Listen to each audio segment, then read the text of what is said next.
все равно будем защищать права наших граждан, мы будем бороться за их права. Для сравнения просто взять недельную давность.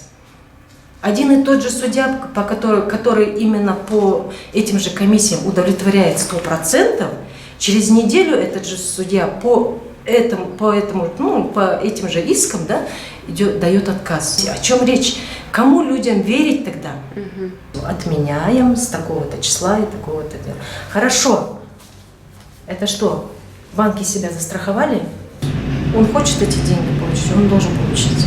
Армысыздар, мен есімі Ерім Батырхан, каналыма қош келдіңіздер. Жақында 19 наурызда жоғарғы сот банктердің заңсыз алған комиссиясын қайтару бойынша өтінімдерді қабылдамауға, уақытша қабылдамауға, және де ол бойынша ақшаларды кері қайтармауға, уақытша қайтармауға ауызша қаулы шығарды.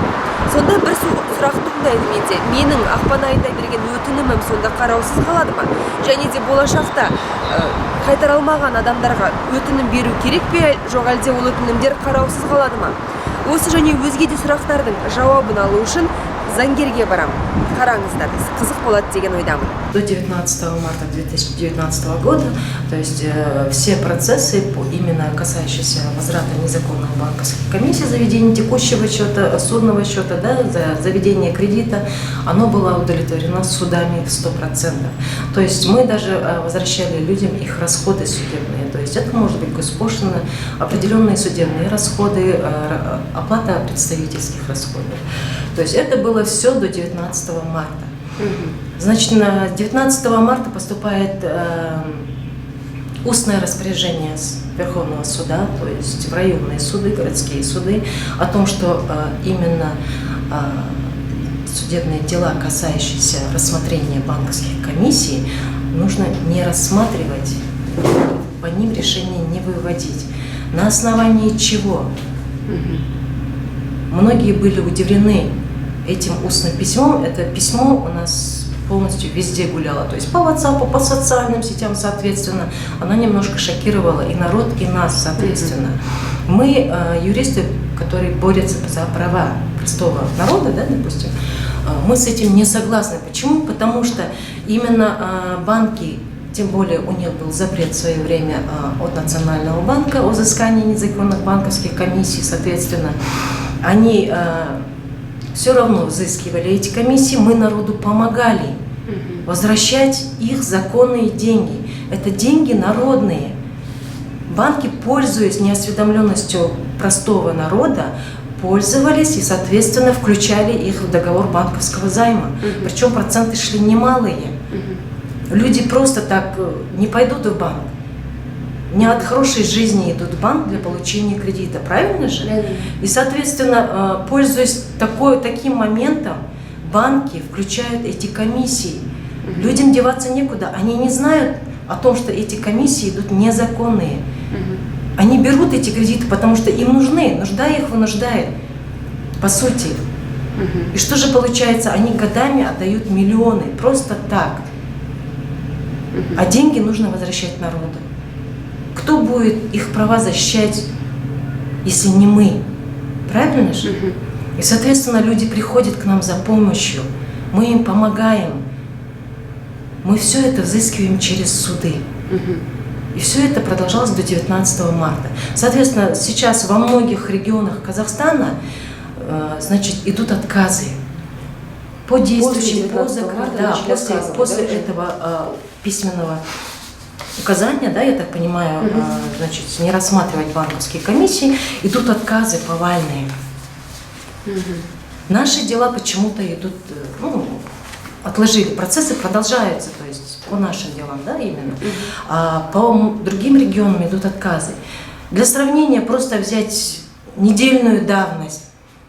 Один и тот же судья, который именно по этим же комиссиям удовлетворяет 100%, через неделю этот же судья по этим же искам, да, дает отказ. На основании чего? То есть они не говорят даже на основании чего? Да, они ориентируются якобы срок исковой давности, вот, допустим, по закрытым кредитам, да. Они исчисляют срок исковой давности почему-то с начала договора. Хотя я вам процитирую сейчас, да, по статье части 1 статьи 180 Гражданского кодекса, да, Республики Казахстан. Сейчас я вам процитирую. Значит, течение срока исковой давности начинается со дня, когда лицо узнал или должно было узнать о нарушении права. То есть либо часть 2 статьи 180 Гражданского кодекса Республики Казахстан по обязательствам с определенным сроком исполнения течение исковой давности начинается с окончания срока исполнения, то есть договора банковского займа. То есть все, срок исковой давности исчисляется с момента последнего платежа и закрытия кредита, по сути. Почему вот эти вот процедуры происходят? Где же, мы просто немножко недоумение, где же, значит, независимость судей? Да. Где же права получается, человека, да, Конституции? народ в недоумении получается, и мы в недоумении. Почему в этом случае нарушаются права, конституционные права простых граждан? Где же независимость наших судей? Ведь статья там какая там, у нас идет статья, да, 12 статья, по-моему, Гражданского процессуального кодекса о том, что судьи независимы в выборе, и они ориентируются, чтобы вынести, чтобы произошло правосудие, они ориентируются на Конституцию Республики Казахстан. Получается, права наших граждан нарушены, мы с этим не согласны, мы идем и мы все равно требуем справедливости. Это народные деньги, народ это должен получать. Как я слышала, что с 19 числа приостановили до 2 апреля, да? Или до 4 апреля приостановили? Нет, дело в том, что на Национальный банк с 18 или 19 марта уже по указанию Национального банка банки делают рассылку, СМС-рассылку. Самое интересное получается. А вдруг человек просто отключен? А какие рассылки? Рассылки в виде того, что с определенно каждый банк, то есть самое главное, вот эти вот 5 банков, да, делают рассылку. То есть у каждого банка свои критерии. То есть кто-то с 3 апреля, кто-то со 2 апреля, кто-то вообще с 19 апреля, да, скажем так, делают рассылку, что якобы с этих чисел, значит, у них по действующим кредитам ежемесячная банковская обслуживание, комиссия именно это, она, значит, ее убирает, то есть они будут платить по простому графику, то есть вознаграждение и основной долг, по сути. Ну, в принципе, это тоже хорошо. Получается, ну, те, это хорошо. Комиссии платили, они да. теперь уберутся. Но это опять-таки здесь спорный вопрос. А те, которые платили, получается, ну вот, допустим, да, убрал на 3 года, да. год прошел, а вот да. 2 года еще есть. Получается, да. за 2 года убрали, а вот год что? Вот именно. Поэтому, я так понимаю, они не собираются их возвращать. Я думаю, все равно суд – это конечная инстанция, когда народ, это идет испокон веков, закон есть закон. Суд – это конечная инстанция, когда люди хотят увидеть, услышать правосудие. Суд, он должен быть действительно правосудным. Он должен учитывать интересы граждан. Если даже суд сейчас идет против вот таких вот процедур, как возвращение незаконно банковской комиссии, о чем речь? Кому людям верить тогда? Кому верить, если не суду? Это их конечная надежда. Да, это да. И теперь вот юристы, правоохранители, вот что собираетесь теперь дальше делать? Получается, вы дальше будете работать? Да, мы дальше работаем, мы также, потому что все равно идут по действующим кредитам, я так понимаю, идут еще процессы, где-то уже идут одобрения, потому что уже где-то, ну, по информации, да, по определенному уже где-то идут одобрения, то есть людям удовлетворяют. Мы также продолжаем принимать.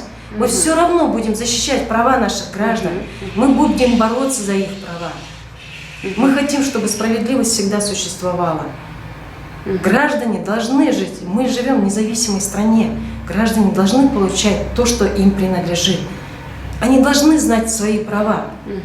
Тем более при помощи нас сколько людей получили свои деньги. Сколько людей закрыли свои долги, одели своих детей, подготовили детей в школу. Да. Ведь это большие суммы. Это очень большие суммы. Мы, я скажу, больше 800 миллионов уже вернули. А если взять общий по Казахстану статистику, то это больше 10 миллиардов. Где-то есть информация до 40 миллиардов. То есть это народные деньги. Представьте себе, как человек радуется. Буквально у меня на той неделе была такая интересная ситуация. То есть наша клиентка сама того не ожидая, значит, просто я ее попросила, сходите в банк, проверьте счет. Потому что я получаю исполнительный лист, и через частно-судебных исполнителей, соответственно, мы как бы возвращаем деньги. Да? Она звонит мне и плачет. Она говорит, вы представьте себе, у нее около 1 миллиона была комиссия, то есть ей вернули. Это буквально неделю назад, вот до этой ситуации, вот, с этим письмом. Да? То есть она сидит и плачет, и благодарит.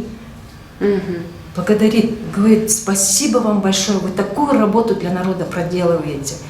А люди, которые издалека приезжают, тоже было, тоже неделю назад буквально было, тоже под 1 миллион было. По Алматинской области она прям звонит и благодарит. Она у нас, если можете посмотреть, у нас в официальных чатах, в социальных сетях, сколько благодарности от людей. Многие плачут от радости, многие просто благодарят. Потому что мы действительно возвращаем людям деньги, это им нужны. А теперь что делать тем, кто вот заявку подавала, и получается еще у них в процессе, вот 19 марта им сообщили о том, что вот закрывают, ну как бы приостановили, но у них до сих пор вот висит в воздухе вот их заявка. Мы до сих пор эти процедуры проводим, то есть процессы у нас идут. По нашему региону, допустим, именно по нас, да, процессы идут, как бы, да, и я думаю, все равно решится в пользу народа. Я верю в эту справедливость. Я думаю, судьи все равно примут правильное решение. Получается, судьи взяли как бы устное постановление на заметку. Хотя, когда в какой-то газете было интервью, да, с судьями, скажем так, судьи отрицали, что это письмо официально, как бы, да, они сказали, что это письмо ошибочное. Но тем не менее практика показала, пошли повальные отказы в других регионах. То есть, получается, с Алматы пока отказов нету? Нет, возможно, по другим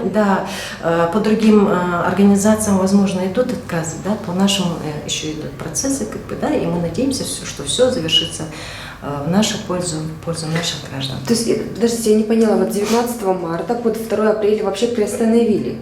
Приостановили, все процессы отложены на апрель месяц. Ну, число не указано, да, получается? Нет, СМС с уведомлением приходит, начиная с 9 апреля процессы идут, то есть фактически у нас с 1 апреля идут процессы, месяц начался, да, идут процессы, но их откладывают. По какой причине? Откладывает, получается. Да. А суд имеет право откладывать до какого срока? Ну там по-разному. Я вообще удивлена немножко с этой судебной системой. Немножко идут, я скажу, не так, как бы хотелось, да. Процессы вообще, я скажу, обычно за 3 месяца заканчивались, да. У нас длятся 3-4 месяца, а то бывает, что до 6 месяцев затягивается. То есть мы и к этому готовы. Главное, чтобы был результат. Вот, а теперь получается, что людям можно еще приходить сдавать заявления, и те, которые сдали до 19 марта в этом году, получается, которые еще в процессе, то есть у них еще есть шанс получить свои деньги. Есть шанс, и есть надежда. Надежда, как говорится, умирает последней. Да? То есть даже если пойдут отказы, мы будем идти до конца. Есть же все-таки правосудие, есть апелляция, есть кассация, да, скажем так. Я думаю, правосудие все равно восторжествует. Это получается, наверное, банки, да, обратились в главный суд, Верховный суд, чтобы... Есть такая информация. Есть такая информация, значит, получается, ну просто простыми словами говоря, суды пошли на поводу банков. Вот здесь опять вопрос возникает. Где же судейская независимость? Где же Конституция Республики Казахстан? Поэтому что-то говорить, и тем более они дают все время расплывчатые комментарии, когда у них берешь информацию, да? То есть журналисты берут информацию, комментарии всегда расплывчатые.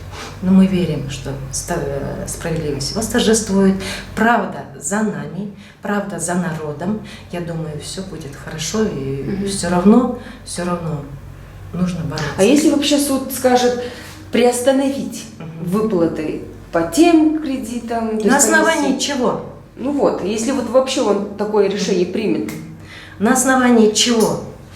Вот мне интересно, на основании чего? Просто нет это оснований. законы... Он может просто принимать, вот, допустим, как сейчас принял же решение, также если примет, что вот не то, что приостановить, а вообще вот все, поставить точку на этом. На основании чего еще раз? Где же правосудие тогда? Где? А Кому если, верить да, тогда? ну получается, они по закону, получается, приостановят, ну то есть точку Закон? поставят, вы будете заявку подавать, они его не примут, потому что как бы они сказали, что мы приостановили. Закон еще никто не отменял. В законе о банковской деятельности говорится, что эти комиссии идут незаконные. Да. И поэтому на основании чего они это будут делать? То есть судья не может принять такое решение, чтобы поставили Закон, точку, да, не никто может. не отменял. Никто не отменял. Конечно. Мгм. То есть единственное просто поправки есть, где действительно сейчас с апреля месяца убирают по действующим кредитам, да, эти комиссии за обслуживание займа. И это хорошо. Мгм. Но тем не менее, стоит вопрос о тех миллионах, Которые которые уже спадали. уплачены народом, и они хотят их вернуть. Да. И поэтому за права народа мы будем защищать все равно их права, мы будем идти до победного. Мгм. А вот 2 апреля Народный банк сообщение, открытое сообщение написал, Так, вот, да, ага. выложил у себя на сайте. Скажите, что вы пожалуйста, мне что показали, да? там написано вообще? О чем говорится? Вот, допустим, вот это, о чем я и говорила, 21 января 2019 года, да, приняты поправки в закон о банках и о банковской деятельности в Республике Казахстан, согласно которым запрет на взимание комиссии за ведение банковского счета связан с выдачей и обслуживанием банковской комиссии, да, займа, заключаемым между физическими лицами на приобретение товаров, работы и услуг, не связан с осуществлением предпринимательской деятельности. При этом было установлено, что данное правило применяется только к договорам банковского займа с физическими лицами, заключенным с 4 марта 2019 года. Мгм. То есть, по сути, получается, это новые договора Мгм. с 4 марта 2019 года. А что делать тем, у которых вот договора идут до 4 марта? Мгм. Они оплатили свое. Да. Нет, получается, с 4 марта комиссии не будут взыскаться, да, или как? Касается договоров, которые идут с 4 марта, заключенные. Мгм. То есть, и по действующим кредитам, которые была рассылка, кстати, СМС, я просто не закончила, да? СМС-рассылка. Для чего? Банки себя подстраховали? Просто самое интересное то, что 19 марта письмо приходит, устное постановление, или как они называют, да, устное указание, да, у них идет. Да. Мгм. На основании чего? И завтра буквально с этой ночи и с утра начинается массовая рассылка по заемщикам, у кого действующие кредиты, у кого уже комиссии идут в судебных процессах. Мгм. Понимаете? Мгм. Идет массовая рассылка о том, что мы вас поздравляем, значит, мы комиссию отменяем с такого-то числа и такого-то дня. Хорошо. Это что, банки себя застраховали? А где же дополнительное соглашение и договор с заемщиком, Мгм. где обе стороны должны это обсуждать и должны быть подписи обеих сторон? Мгм. Вот в чем интересно. А если человек просто номер потерял, или у него телефон отключен, до него никогда не дойдут Да, может, поменял. эти СМС, а там написано, вы вправе отказаться в течение 14 дней. Человек об этом не знает. На что Получается, рассчитывал 14 дней банк? проходит, и банк самостоятельно может. Вот. Мгм. Представьте себе, многие люди не знают. Плюс к этому идет массовая рассылка по почтовому переводу, уведомления. Уведомления идут без исходящих номеров, без обращения, значит, к самому заемщику. Просто уведомление. Уважаемый заемщик. И словно все эти уведомления пущены под копирку. Ни подписи председателей, да, там, или кто у них там расписывается, ни печати нет. Это получается просто Филькина грамота. Просто получается, заемщика вынудили. Ты получил уведомление? Да, значит, ты согласен, все, мы с тебя взимаем эту комиссию. Нет, мы не согласны. Где же дополнительное соглашение? Где договор банковского займа? Где права заемщика? Вот такие вот процедуры, которые... Нет, да, не получается, те люди реально, которые получили эти смс-ки на давние свои номера, которые сейчас уже не пользуются. Да. И они потом, пройдя там недели-две, хотят прийти к вам, написать заявление, чтобы они вернули комиссию. Да. И вы уже не можете принять их, потому что уже прошло там 14 дней, и банк уже вправе отказать, да? Нет, дело в том, что с определенного дня апреля, ну, скажем, пусть даже с 4 марта, пусть будет так, да, или с 1 апреля, скажем так. Но до этого человек оплачивал, он имеет право вернуть свои законные деньги. И он вправе подавать в суд, даже без нашего участия. Да. Если на то пошло, он может и без нас подавать в суд и судиться за это правосудие. Да.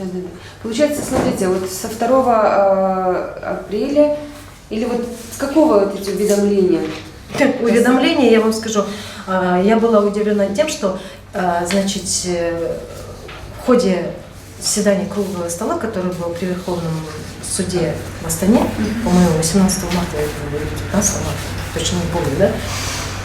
Рассылка началась в ту же ночь. Мне клиенты начали присылать эти сообщения, СМС-сообщения. Как они могли, да? Вот. Да, вот так вот.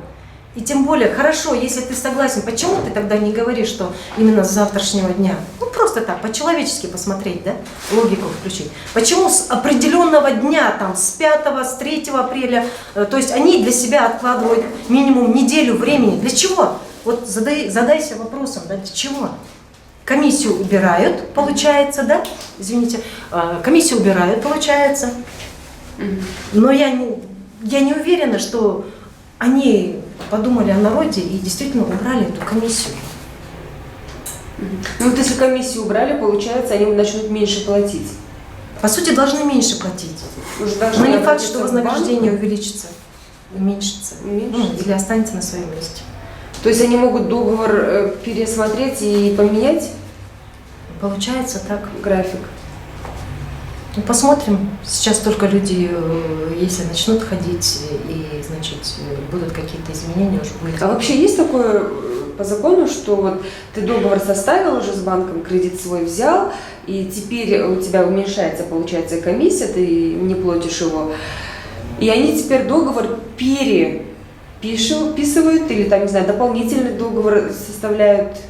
Должны составлять дополнительные соглашения. Дополнительное соглашение, вот, да. И там указывают... Где должны быть обязательное согласие заемщика. Они не могут это делать в одностороннем порядке.